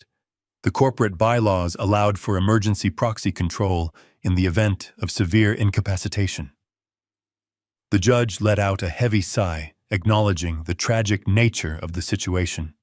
He stated for the official court record that given the immediate financial threat to the corporate entity and the severe medical incapacity of both the primary shareholder and his elderly father, the court had no other choice but to intervene. The judge reached across the heavy wooden bench, picking up his black fountain pen. He positioned the gold nib directly over the final signature line of the emergency injunction order. If that ink touched the paper, Todd would instantly become the sole legal dictator of the algorithm, and Derek would be officially classified as a missing, mentally incompetent person, making his eventual murder infinitely easier to legally conceal. The massive courtroom was completely dead silent, waiting for the final scratch of the pen to seal our fate. Mitchell looked back at me and gave a sharp nod. It was time to end this charade. I reached out and pushed both heavy oak doors with all the strength I possessed. The massive brass hinges groaned loudly, the sound echoing like a violent gunshot through the quiet, cavernous courtroom. The judge instantly stopped his pen, hovering just a millimeter above the paper, and looked up in absolute shock. The courtroom bailiff stepped forward, his hand resting cautiously on his radio. Todd and Valerie whipped their heads around to look at the back of the room. I walked very slowly down the long center aisle, my back perfectly straight, my eyes locked directly onto Todd, like sharp flint. I was not wearing a soaked hospital gown. I was wearing a $5,000 bespoke suit, moving with the terrifying, undeniable authority of a man who had successfully built and destroyed corporate empires. But I was not the one who made the blood freeze in their veins. Walking right behind me, his head held very high and his stride perfectly steady, was my son Derek. He was pale, but he was completely lucid, impeccably dressed, and undeniably alive. The white tissue fell from the trembling hands of Valerie, fluttering silently to the floor. The color violently and instantly drained from the terrified face of Todd. The attorney representing Todd immediately began to stammer aggressively, shuffling his perfectly organized files in a desperate attempt to regain control of the shattered narrative. He quickly looked directly at me and then at my son, and loudly shouted to the judge that this was a highly inappropriate interruption. He claimed that Derek was clearly under the heavy influence of severe psychiatric medication, forced into this courtroom, against his will, by a delusional father who had simply wandered out of a hospital ward. Todd quickly found his own voice, nodding his head vigorously, his face still appearing ghostly pale. He told the judge that I was suffering from profound dementia, that I was a danger to myself, and that this dramatic stunt only proved how desperately Derek needed immediate legal protection.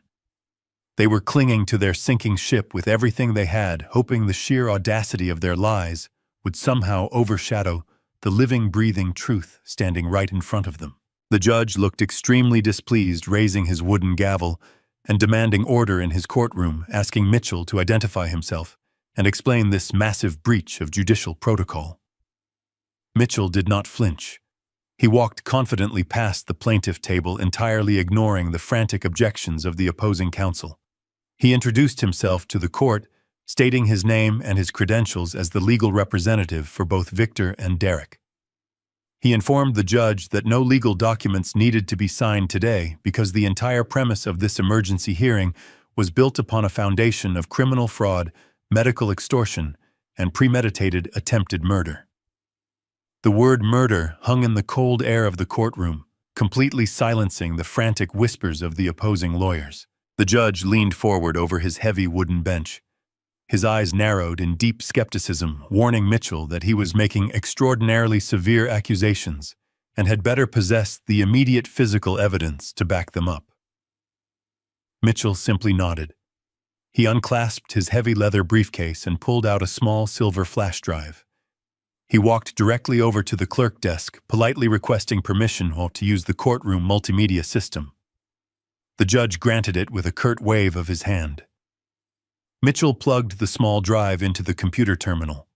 He looked back at Todd, offering a cold, terrifying smile before he pressed the play button. The high-definition audio recording captured by my military-grade hearing aid suddenly crackled to life, echoing loudly through the state-of-the-art surround sound speakers mounted on the courtroom walls. First, there was the rhythmic mechanical beeping of my hospital heart monitor, establishing the setting perfectly. Then came the chilling, unmistakable voice of Todd. His recorded voice filled the large room, dripping with an arrogant satisfaction that made the actual Todd physically shrink back into his wooden chair. The court listened in stunned, absolute silence as the recorded version of Todd praised Valerie for her flawless execution of the plan to neutralize the old man. We heard Valerie let out a dramatic sigh, complaining about how tired she was of playing the devoted girlfriend, asking when she would get her $2 million payment. The opposing lawyer dropped his pen. It clattered loudly against his desk, but nobody looked away from the speakers. The recording continued escalating into the darkest corners of their conspiracy. The voice of Todd grew colder, more calculated, as he laid out the final phase of their master plan. Every single horrific detail was broadcast for the judge to hear. Todd clearly instructed Valerie to withhold the sedatives just enough to get Derek to sign the corporate transfer papers. Then came the ultimate death blow. The audio captured Todd telling Valerie to take Derek back to the Mercer Island house, prepare a syringe, and give him a lethal dosage of fentanyl. The casual, cruel laugh that escaped Valerie on the recording made the blood of everyone in the room run completely cold. They discussed framing the murder as a tragic drug-induced suicide caused by grief over my fake stroke. Every word was crystal clear. Every horrific intention was laid bare under the bright fluorescent lights of the judicial system. The recording ended with the heavy click of a hospital door closing. The silence that followed in the courtroom was absolute and suffocating. The judge stared down at the plaintiff table with an expression of pure, unadulterated disgust. The opposing attorney physically took 2 steps away from Todd, instinctively distancing himself from a man who had just been exposed as a calculating murderer on the public record. Todd was completely paralyzed. His mouth hung open, but no words came out. His chest heaved as he frantically looked around the room, realizing that his $150 million empire, his reputation, and his freedom had just evaporated in less than 3 minutes of audio. But Valerie did not freeze. The survival instincts of a black market criminal kicked in immediately. She realized the staggering magnitude of the evidence presented against her. She jumped up from her chair so violently that it tipped over backward, crashing against the wooden railing. Without looking at Todd or the judge, she spun around and sprinted desperately up the center aisle toward the heavy oak doors at the back of the courtroom. She was fast fueled by the sheer terror of spending the rest of her life in a federal prison. She reached out her hands, slamming against the brass handles to push her way out into the corridor. But the heavy doors did not open outward. Instead, they were firmly pushed inward from the other side. Valerie stumbled backward, gasping for breath, as 2 massive figures stepped into the doorway, completely blocking the only exit. They were federal marshals wearing dark suits and heavy tactical vests, with their badges prominently displayed over their chests. Mitchell had tipped them off last night, providing them with enough preliminary evidence to secure immediate federal arrest warrants. Valerie was trapped. The 2 federal marshals did not hesitate. They grabbed Valerie by both her arms, twisting them firmly behind her back. The loud click of heavy steel handcuffs echoing through the courtroom was the most beautiful sound I had ever heard in my life. Valerie screamed a shrill sound, kicking her heels against the solid doors, but the marshals held her completely still, reading her the federal charges of conspiracy to commit murder and medical fraud. The judge banged his wooden gavel against the block with explosive force, demanding absolute order and threatening to hold anyone who spoke out of turn in direct criminal contempt. The bailiff rushed forward, standing behind the plaintiff table where Todd was visibly shaking. The wealthy tech executive who orchestrated this living nightmare was suddenly looking at the absolute destruction of his life. But Mitchell was not finished. He had only just begun to dismantle them. Mitchell stepped away from the multimedia terminal and walked back to his heavy leather briefcase. He pulled out a bright red folder and carried it directly to the bench, handing it up to the attentive judge. Mitchell spoke with a clear, unwavering authority that commanded the entire room. He stated that the audio recording was merely the declaration of their malicious intent, but the red folder contained the physical proof of their ongoing criminal actions.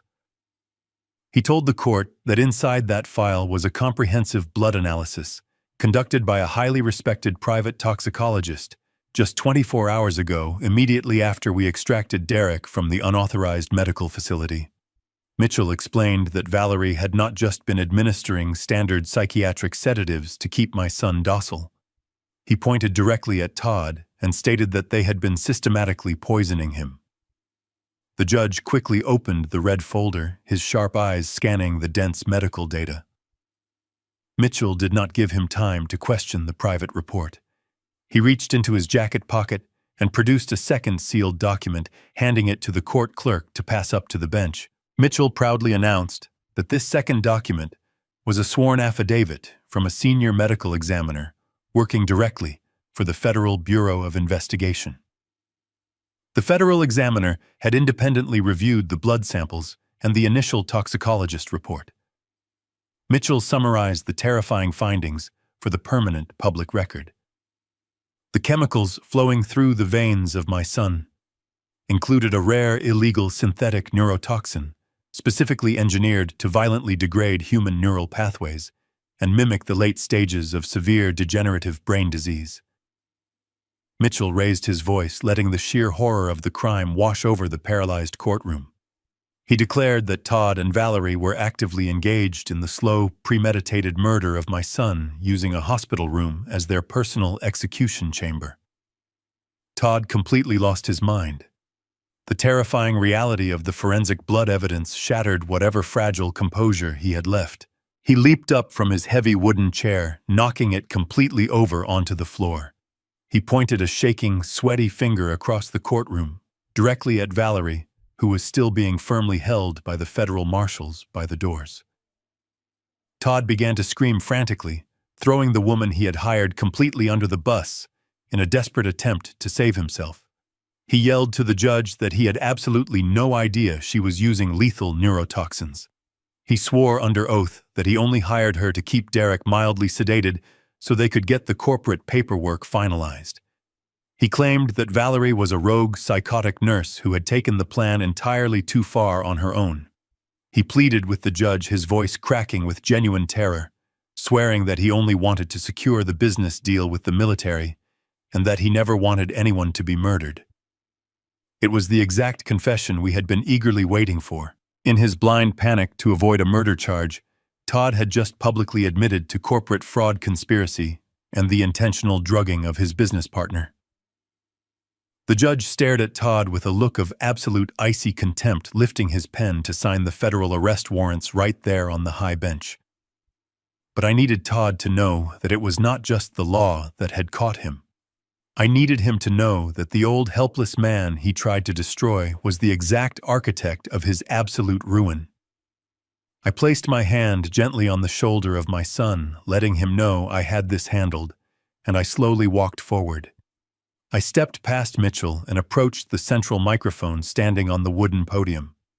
The entire courtroom fell dead silent as I looked directly into the terrified, weeping eyes of the man who had tried to steal my family. I did not yell or lose my temper. I spoke with the cold, measured precision of a man delivering a fatal blow. I told Todd that his cowardly attempt to blame his hired accomplice was both pathetic and entirely useless. I reached inside the breast pocket of my tailored suit and pulled out a thick stack of printed papers. I held them up for the judge and the entire court to see. I announced that these documents were certified decrypted ledgers tracing a labyrinth of dark web cryptocurrency wallets. I explained that while Todd was busy trying to convince the world I was a senile old fool, I had systematically dismantled his entire offshore financial network. I turned the pages, reading the undeniable proof out loud. I traced a single massive transfer of exactly $2 million originating from a private shell company solely owned by Todd. I read the destination account, proving the money landed directly in an offshore banking account registered to Valerie just 3 days before she began poisoning my son. I looked Todd dead in the eyes and told him the payment was not for medical care. It was the exact price of murder. The heavy silence that followed my declaration was finally broken by the sharp crack of the wooden gavel. The judge did not ask for any further explanations or offer the opposing counsel a chance to present a defense. He looked down from his elevated bench with an expression of absolute disgust and immediately issued severe bench warrants right there on the spot. He ordered the courtroom bailiffs to take Todd into direct custody without the possibility of bail. Todd collapsed back into his wooden chair, burying his face in his trembling hands, weeping openly as the bailiffs quickly approached and forcefully pulled his arms behind his back. The sharp click of the heavy steel handcuffs closing around his wrists echoed perfectly alongside the muffled screams of Valerie still struggling by the doors. The wealthy tech executive who had arrogantly plotted to steal a $150 million algorithm was now a federal prisoner. But my work in that courtroom was not completely finished.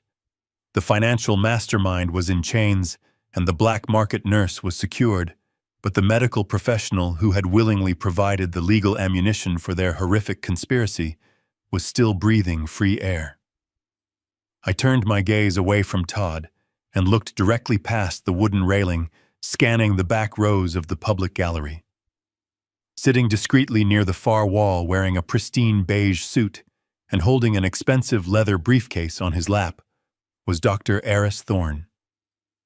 He had attended the emergency hearing to personally testify to my supposed dementia and to legally validate the fake schizophrenia diagnosis of my son, fully expecting to collect the remaining balance of his massive corrupt fee.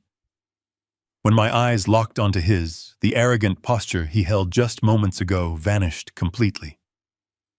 Dr. Thorne slowly stood up, gripping his briefcase tightly, instinctively looking toward the side exit of the gallery. I stepped back up to the microphone and raised my voice, ensuring every single person in the courtroom focused their attention directly on the man attempting to slip away.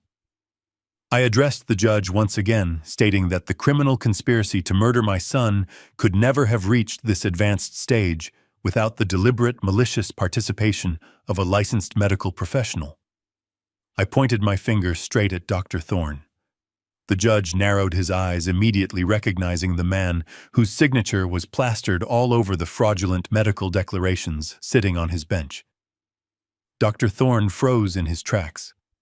I pulled another folder from the heavy leather briefcase resting on the clerk desk and held it up high. I explained that this folder contained the meticulously hidden records of his highly exclusive rehabilitation clinic. I detailed how Mitchell had spent the entire night unearthing the sealed lawsuits and buried complaints from former patients who had been similarly drugged, manipulated, and robbed under the guise of luxury psychiatric care. I spoke clearly into the microphone, dissecting his medical career, piece by piece. I told the court that Dr. Thorne had deliberately diagnosed my son with early-onset schizophrenia without conducting a single legitimate psychiatric evaluation. I explained that he had signed the fake medical proxy, giving Valerie total control fully, knowing she was a former employee who specialized in chemical restraints. He had purposely authorized the use of a lethal synthetic neurotoxin under the disguise of heavy sedatives to ensure Derek would appear completely broken and legally incompetent. Furthermore, he had willingly signed the false Adult Protective Services report, claiming I had suffered a massive stroke, ensuring my financial assets were entirely frozen, so I could not legally interfere. Dr. Thorne had weaponized his medical license to facilitate a cold-blooded murder. He was not a healer. He was a highly paid corporate assassin wearing a white medical coat. Dr. Thorne finally panicked. He dropped his expensive leather briefcase, the metal clasps popping open and spilling his pristine paperwork across the polished floor of the gallery. He turned toward the heavy wooden doors, desperate to escape the courtroom before the judge could issue another warrant. But just as he took his first frantic step, the side doors of the gallery swung open with tremendous force. 3 federal agents from the Department of Health and Human Services, fully coordinated by the prior late-night calls from Mitchell, strode aggressively into the room. They did not wear suits. They wore dark tactical jackets with large, bold letters across their chests. The lead agent pointed directly at the corrupt physician, loudly ordering him to halt and place his hands flat against the nearest wooden bench. Dr. Thorne raised his hands in immediate surrender, his face entirely devoid of color. The federal agents moved in swiftly, grabbing his wrists and securing them in tight steel cuffs.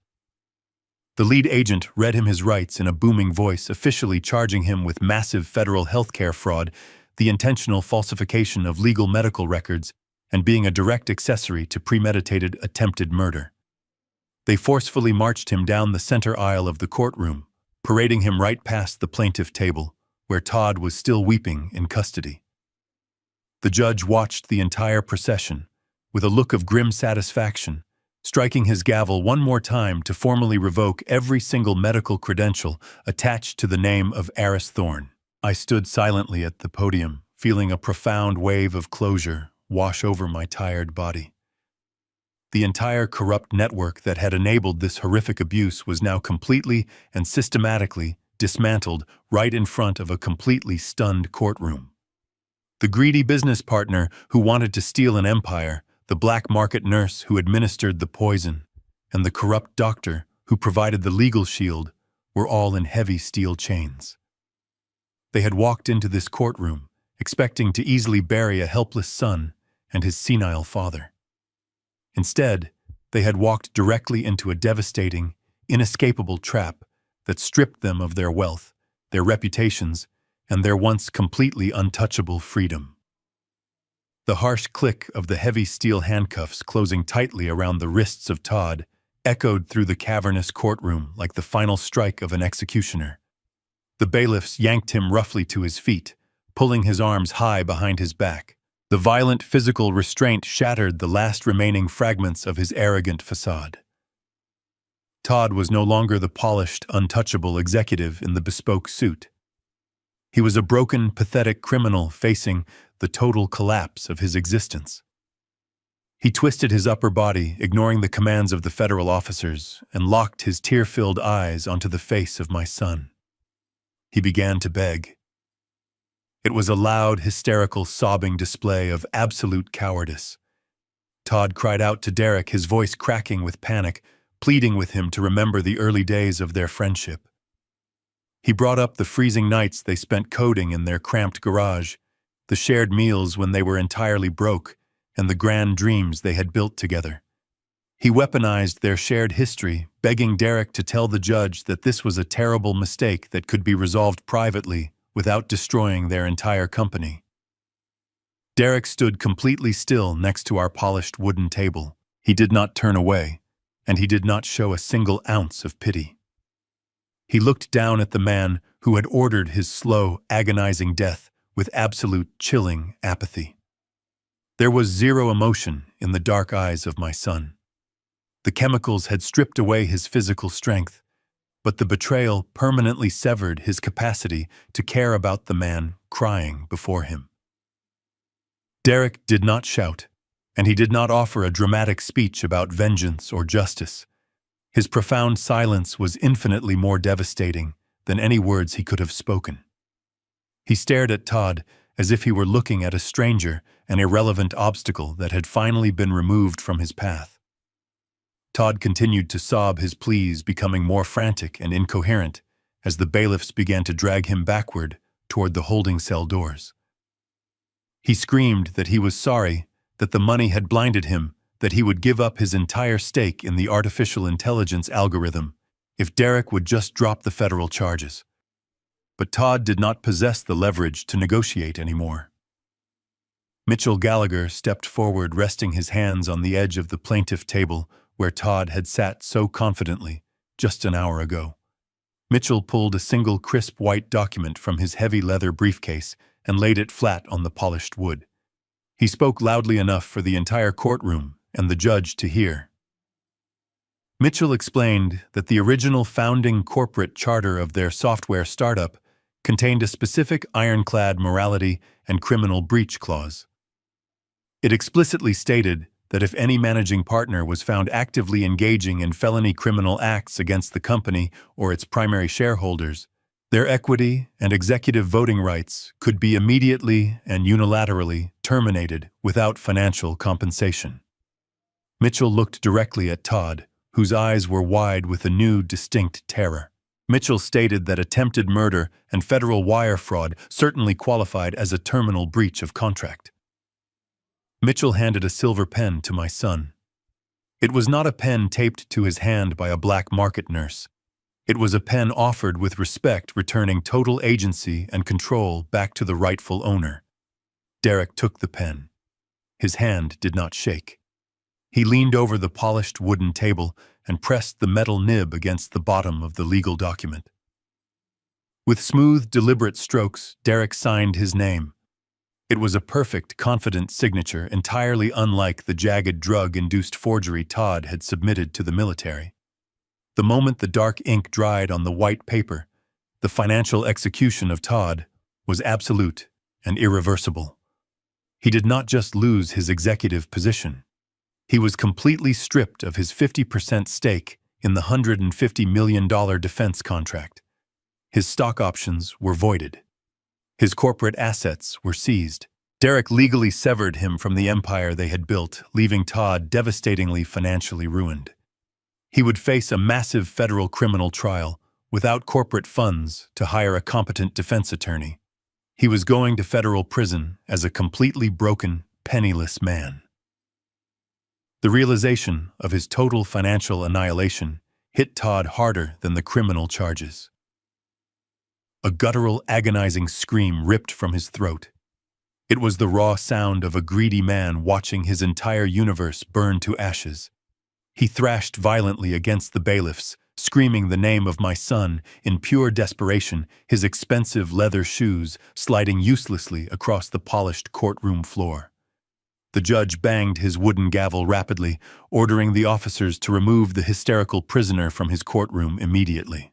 The heavy wooden doors to the holding cells swung open, and Todd was forcefully dragged backward into the dark corridor, his echoing screams slowly fading away as the steel doors slammed shut behind him. I turned away from the closed doors and looked across the courtroom. Valerie was still pinned against the main exit by the two federal marshals. She watched the destruction of Todd in paralyzed silence. The arrogant smirk she wore during Sunday dinner was permanently erased. She did not scream or cry. She stared at the floor tiles with terrified eyes. The heavy reality of her situation crashed down upon her shoulders. Todd was broke and could not protect her. Dr. Thorne was in handcuffs and would testify against her to save himself. She was the very person who had physically administered the illegal synthetic neurotoxins. She had held my son captive. She was no longer looking at an easy escape. As the marshals read her the final list of federal conspiracy and attempted murder charges, Valerie realized she was staring at 25 years to life in a maximum security federal prison. The heavy oak doors of the courtroom swung shut, sealing the fates of the criminals who had tried to destroy us. The judge turned his full attention back to the high wooden bench, his expression transforming from absolute disgust to professional resolution. He picked up his wooden gavel and struck the block one final resounding time. With clear and deliberate enunciation, the judge legally dissolved the fraudulent medical power of attorney that had kept my son a prisoner in his own home. He ordered the immediate destruction of the fake medical proxy, formally restoring total bodily autonomy and legal independence to Derek.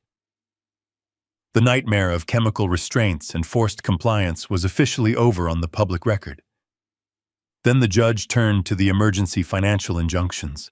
He signed a direct court order instructing Chase Bank to immediately unfreeze my $40 million private trust account, clearing my name of any fabricated mental incompetence or dementia accusations. We were fully restored.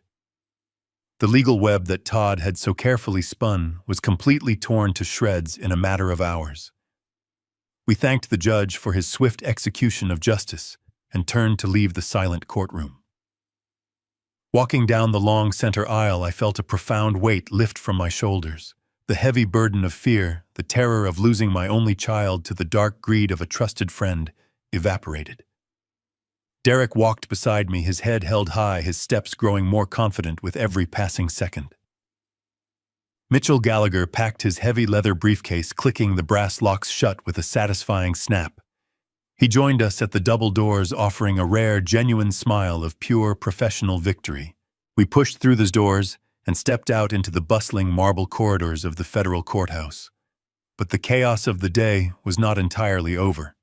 Word of the sudden dramatic arrest of a prominent Seattle tech executive inside a federal courtroom had spread like wildfire through the building.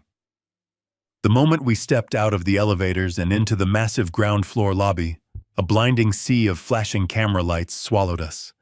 A massive swarm of local reporters, financial journalists, and television news crews had already gathered, blocking the main exit.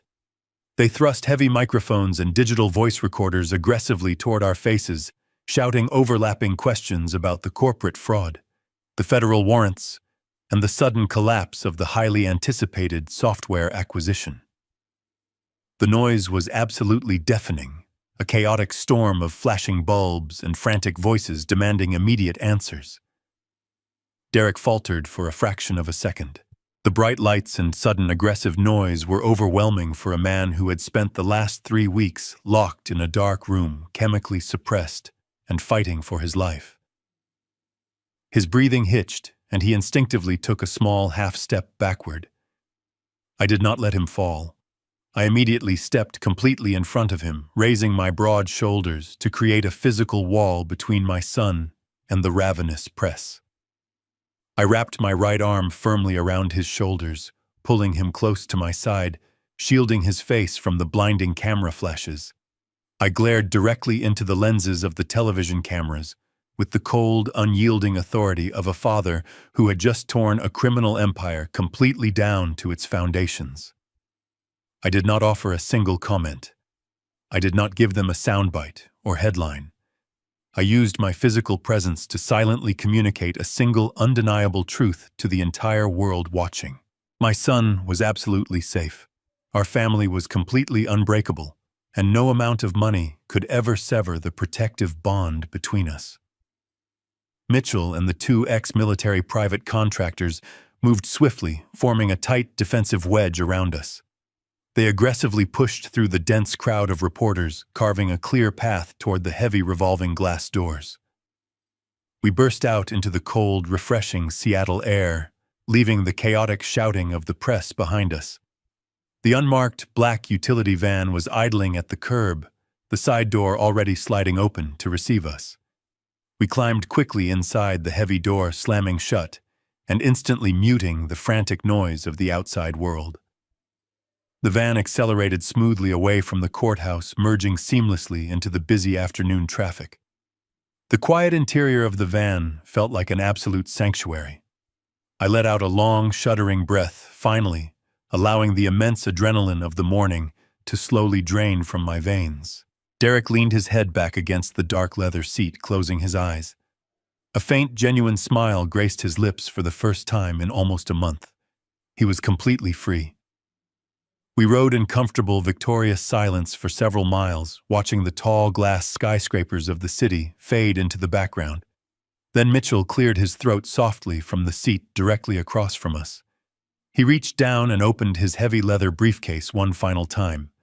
He did not pull out a legal brief or a court injunction. He pulled out a thick, pristine manila folder bearing the official embossed seal of the United States Department of Defense. It was the original uncorrupted asset transfer agreement, the highly classified contract that Todd had desperately tried to forge and steal. Mitchell handed a final folder directly to me. I gently passed it over to my son. The massive $150 million algorithm now rested securely in the hands of its creator. Mitchell looked at Derek and spoke in a deeply respectful tone. He told my son that with Todd legally removed from the corporate charter and his shares completely seized, Derek was now the sole owner and ultimate executive authority of the technology. The government buyers were still waiting on standby, entirely unaware of the dramatic courtroom bloodbath. Mitchell told him the choice was his. He had the absolute power to do whatever he wanted with the corporate empire he had built from the start. The ride back to my house in the quiet suburbs of Seattle was a stark contrast to the violence of the morning. By the time evening finally fell, a heavy, comforting rain had begun to slowly wash over the dark city, drumming softly against the large glass windows of my empty living room. I built a fire in the stone hearth, the warm orange light flickering across the room and chasing away the lingering shadows of the past month. Derek sat in the deep leather armchair opposite me, staring intently into the flames. Resting on his lap was the pristine manila folder containing the Department of Defense contract. $150 million in government funds representing the absolute pinnacle of corporate success. He traced the embossed seal with his thumb, completely silent for a long time. Then, with a sudden, quiet resolve, he opened the folder and pulled out the thick stack of papers. He did not ask for my permission, and he did not hesitate. Derek leaned forward and fed the first page directly into the burning fire. I watched as the crisp white paper curled and blackened the green flames, consuming the dark ink of the military agreement. He fed the rest of the contract into the hearth piece by piece until nothing remained but glowing gray ash. He looked up at me, the reflection of the fire dancing in his dark eyes, and told me that he was going to release the foundational code of his artificial intelligence algorithm to the public domain. He was making it open source. He explained to me that a sophisticated technology capable of perfectly predicting human movements and critical logistical vulnerabilities was simply too incredibly dangerous to be owned by a single military entity or a greedy corporate board. By giving it to the world for free, he was completely stripping it of its weaponized value. It was a beautiful, profound act of corporate rebellion. It cost him a massive personal fortune, and it meant starting completely over from scratch. But looking at his face, I had never been more incredibly proud of him. But as the final embers of the military contract faded into the ash, the adrenaline that had sustained Derek through the courtroom battle finally ran out. The heavy emotional toll of his captivity crashed down upon him all at once. His shoulders slumped forward, and he buried his face in his hands. A low, agonizing sob tore through his chest. It was the first time he had truly cried since the nightmare began. He wept with the raw, unfiltered pain of a man who had been completely violated in his own home. Between his heavy, ragged breaths, he began to apologize to me. He apologized for being so foolishly blind to the manipulative tactics of Valerie. He cursed himself for letting a complete stranger isolate him from his family, for not seeing the poison she was pouring into his cup. He looked at me, his face streaked with tears, and called himself weak.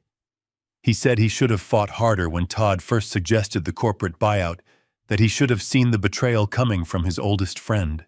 He wept because he felt he had failed me, that he had dragged his elderly father into a deadly crossfire, because he was not strong enough to protect his own life. He believed he had almost lost everything. I stood up slowly from my leather chair, walked across the warm rug, and knelt directly in front of my exhausted son. I reached out and gripped his trembling shoulders with both of my hands, forcing him to look up and meet my eyes. I spoke to him with a gentle, unwavering firmness, making sure every single word sank deep into his healing mind. I told him to never apologize for trusting people. I explained that Todd and Valerie were professional predators, individuals who had entirely abandoned their humanity in exchange for money. They had weaponized his kindness, his dedication, and his love. I told Derek that true weakness is allowing the darkness of the world to turn your heart cold and bitter. I reminded him of the 4 frantic squeezes he gave my hand under the dining room table while his brain was clouded with toxic chemicals. I told him that fighting for survival when your mind and body are being actively destroyed is the absolute definition of human strength. He did not surrender to the poison, and he did not surrender his morals to the greed of his partner.